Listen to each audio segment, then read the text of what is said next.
Salam sama gaay dal leen ak jàmm sama chaîne YouTube bi vidéo bi nag dama cee bëggoon woon nan ngeen def ba def détourage automatique ci seen iOS 16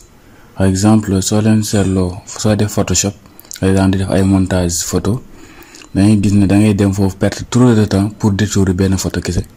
léegi nag ak iOS 16 bi exemple am na méthode bu simple boo xam ne soo ko defee mën nga détourer directement image pour nga def ko nan la da ngay dem ci image par exemple voilà léegi tey par exemple fekk image bi laa bëgg a détourer léegi damay ñëw ma bës ci image bi ci boppam par exemple da nga koy bës nga téye voilà gis nga automatiquement soo bougé léegi da ngay gis ne image bi détouré na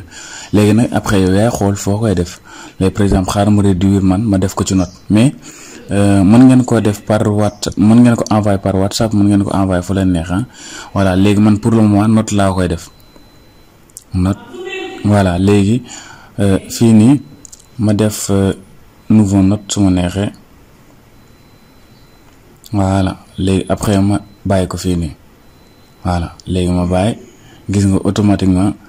ngay gis na affaire bi kiiw na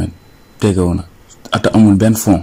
voilà léegi nag su la neexee mën nga ko partager par WhatsApp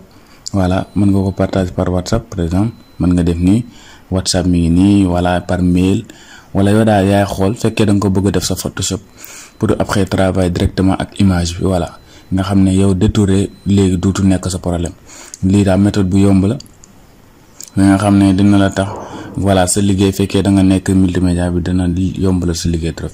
wala fekkee comme ni ko ñi di defee di def ay montage vite fait ak ay anniversaire genre yooyu yëpp genre yi dina la mën a dimbali pour nga def waa kay jaa ngeen jëf sama gars yi ñu ngi yemale fii vidéo fekkee vidéo bi neex na leen ñoo ngi ñaan ngeen partager ko jaa ngeen jëf